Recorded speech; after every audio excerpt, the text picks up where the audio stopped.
સંજાલી ગામની પ્રાથમિક શાળા ખાતે 77મા સ્વતંત્રતા દિવસની દબદબાભેર ઉજવણી કરાઈ હતી. શાળામાં મધ્યાહન ભોજન યોજના MDM નું ઉદ્ઘાટન કરી શરૂ કરવામાં આવ્યું હતું. નારી શક્તિના સમર્થનમાં 1 જાન્યુઆરી 2025 બાદ જન્મેલી દીકરીના માતા પિતાનું સન્માન કરવામાં આવ્યું હતું. અંકલેશ્વરના સંજાલી ગામની પ્રાથમિક શાળા ખાતે 77મા સ્વતંત્રતા દિવસની દબદબાભેર ઉજવણી કરવામાં આવી હતી. ગામના સરપંચ અતિકાબેન સફાકત ભૈયાતના હસ્તે ધ્વજવંદન કરવામાં આવ્યું હતું. શાળાના વિદ્યાર્થીઓએ દેશભક્તિ ઉજાગર કરતા સાંસ્કૃતિક કાર્યક્રમો રજૂ કર્યા હતા. આ પ્રસંગે શાળાના આચાર્ય, ગામના તલાટી, ગામના આગેવાન અને સભ્ય સફાકતભાઈ ભૈયાત, ડેપ્યુટી સરપંચ હિતેશ પટેલ, મોહમ્મદ લારા, રાજુભાઈ પટેલ સહિત આગેવાનો, પંચાયત સભ્યો, વિદ્યાર્થીઓ અને ગ્રામજનો ઉપસ્થિત રહ્યા હતા. નારી શક્તિના સમર્થનમાં 1 જાન્યુઆરી 2025 બાદ જન્મેલી દીકરીના માતા પિતાનું સન્માન કરવામાં આવ્યું હતું. આ સાથે શાળામાં મધ્યાહન ભોજન યોજના MDM નું ઉદ્ઘાટન પણ કરવામાં આવ્યું હતું.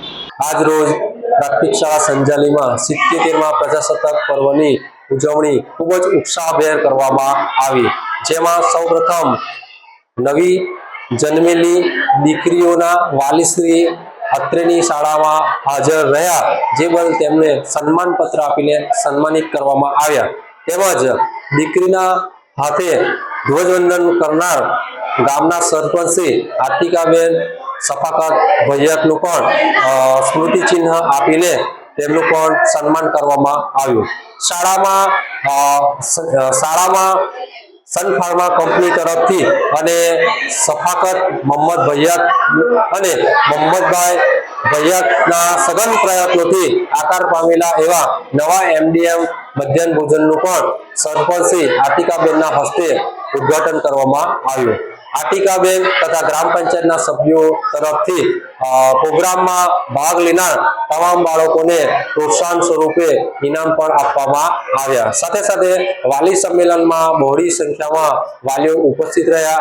વાલી સંમેલનમાં બાળકોની શૈક્ષણિક સિદ્ધિ, નિયમિતતા, બાળકોના પ્રવેશ, અપાર ID, બાળકોના આધાર કાર્ડ તેમજ અત્યારે જે ડોક્યુમેન્ટ જે એક સરખા નામ હોવા જોઈએ તે સમગ્ર બાબતે ચર્ચા કરવામાં આવી.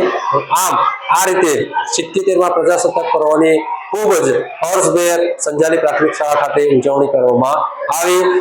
છેલ્લે 77મા પ્રજાસત્તાક પર્વ ગામ સંજાલીના સમસ્ત નાગરિકો ખૂબ જ સ્વાસ્થ્યમય જીવન વિતાવે એવી શુભકામનાઓ સાથે જય હિન્દ, જય ભારત.